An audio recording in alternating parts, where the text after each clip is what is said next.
नमस्कार दोस्तों, स्वागत है आप सभी लोगों का स्टडी 99% यूट्यूब चैनल पर। दोस्तों, इस वीडियो में हम लोग अभाज्य संख्या किसे कहते हैं, भाज्य संख्या किसे कहते हैं, इसके बारे में जानेंगे। ठीक है, देखिए यहाँ पर लिखा गया है अभाज्य संख्याएं।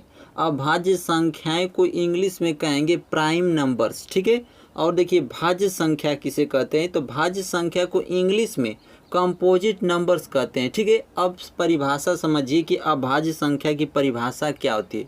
तो दोस्तों, अभाज्य संख्या की परिभाषा होती है कि वे संख्याएं जो एक और स्वयं के अलावा किसी और संख्या से न विभाज्य हों उसे अभाज्य संख्या कहते हैं। ठीक है, एक बार और समझा रहा हूँ। अभाज्य संख्या किसे कहते हैं, वह संख्या जो एक और स्वयं के अलावा किसी और अन्य संख्या से न कटे, पूरा पूरा न कटे, उसे अभाज्य संख्या कहते हैं। ठीक है, जैसे एग्जाम्पल में समझिए। जैसे देखिए यहाँ पर हम लेंगे दो क्या है, दो अभाज्य संख्या है। क्यों? क्योंकि यह एक और दो यानी एक और स्वयं के अलावा किसी और अन्य संख्या से नहीं कटेगी। एक से इसमें भाग देंगे तो दो बार में कट जाएगी, और दो में दो से भाग देंगे तो एक बार में कट जाएगी। ठीक है, और इसके बाद देखिए दो के बाद तीन भी अभाज्य संख्या है आपकी। तीन कैसे अभाज्य संख्या है, क्योंकि यह एक से पूरा कटेगी, हर संख्या एक से कटती है और स्वयं से कटती है। ठीक है, स्वयं से कटेगी, तीन से काटेंगे तो कट जाएगा, और किसी अन्य संख्या से पूरा नहीं कटेगी। ठीक है, अब देखिए दो के बाद तीन के बाद चार क्या अभाज्य संख्या है, यहाँ पर समझिए चार अभाज्य संख्या है। आप बताइए, चार को एक से काटेंगे तो कट जाएगा पूरा पूरा, लेकिन चार से भी काटेंगे तो कट जाएगा, लेकिन दो से भी कट जाएगा। ठीक है, तो दो से कट जाएगा तो इसलिए अभाज्य संख्या नहीं है, क्योंकि इसको एक और स्वयं के अलावा किसी अन्य संख्या से नहीं कटना है। क्योंकि देखिए इसमें दो से काटेंगे, दो से भाग देंगे तो कट जाएगा, इसलिए अभाज्य संख्या नहीं। चार को छोड़ दे रहे हैं। अब पाँच को देखिए, पाँच अभाज्य संख्या है, क्योंकि यह एक से कटेगी और पाँच से कटेगी, एक और पाँच के अलावा किसी अन्य संख्या से नहीं कटेगी। ठीक है, पाँच के बाद बताइए छः क्या अभाज्य संख्या है, नहीं है, क्योंकि वह एक से भी कटेगी, छः से भी कटेगी, दो से भी कटेगी, तीन से भी कटेगी। ठीक है, देखिए यहाँ पर सात भी अभाज्य संख्या है। सात के बाद नौ अभाज्य संख्या नहीं है, क्योंकि वह तीन से भी कटती है, क्योंकि वह तीन से भी कटती है, एक से भी कटती है, नौ से भी कटती है। अब देखिए 11 अभाज्य संख्या है। ठीक है दोस्तों, एक से लेकर 100 तक कितनी अभाज्य संख्याएं होती हैं, तो एक से लेकर 100 तक 25 अभाज्य संख्याएं होती हैं।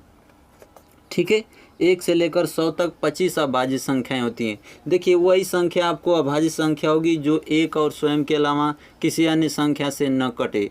अब देखिए भाज्य संख्या किसे कहते हैं, तो भाज्य संख्या उसे कहते हैं कि वह संख्या जो एक और स्वयं के अलावा किसी अन्य संख्या से पूरा कट जाए, उसे भाज्य संख्या कहते हैं। एक बार और समझा रहा हूँ, भाज्य संख्या किसे कहते हैं, वह संख्या जो एक और स्वयं के अलावा किसी अन्य एक भी संख्या से कट जाए, उसे भाज्य संख्या कहते हैं। जैसे समझिए,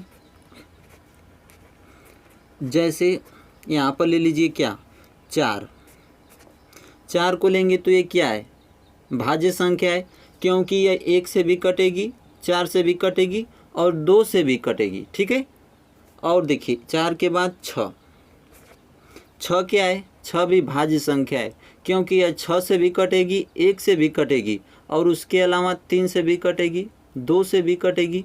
ठीक है, 4, 6, फिर इसके बाद 8।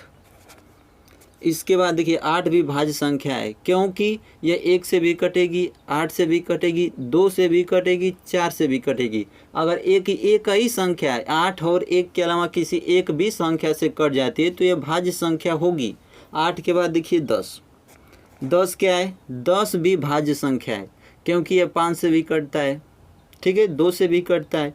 अब क्या होगा, देखिए 4, 6, 8, 10 के बाद 12, फिर 12 के बाद 14 के बाद देखिए दोस्तों 9 भी भाज्य संख्या है। ठीक है, 9 भी भाज्य संख्या है, क्योंकि यह एक से भी कटता है, तीन से भी कटता है और 9 से भी कटता है। ठीक है, तो तीन संख्याओं से कट रहा है। ठीक है, इसी तरह आप सभी संख्याओं को ढूंढ लेंगे कि कौन भाज्य संख्या है, कौन अभाज्य संख्या है। 15 भी भाज्य संख्या है, ठीक है। इसी तरह बहुत सारी भाज्य संख्याएं हैं। तो आपको क्या करना है, बस डिफिनीशन समझना है कि कौन भाज्य संख्या है कौन अभाज्य संख्या है, ठीक है। आपको जब भी संख्या मिले तो आप ये बता देंगे कि कौन भाज्य संख्या है कौन अभाज्य संख्या है। तो दोस्तों मुझे उम्मीद है कि आप लोगों को अभाज्य संख्या और भाज्य संख्या एकदम अच्छे से समझ में आ गया होगा।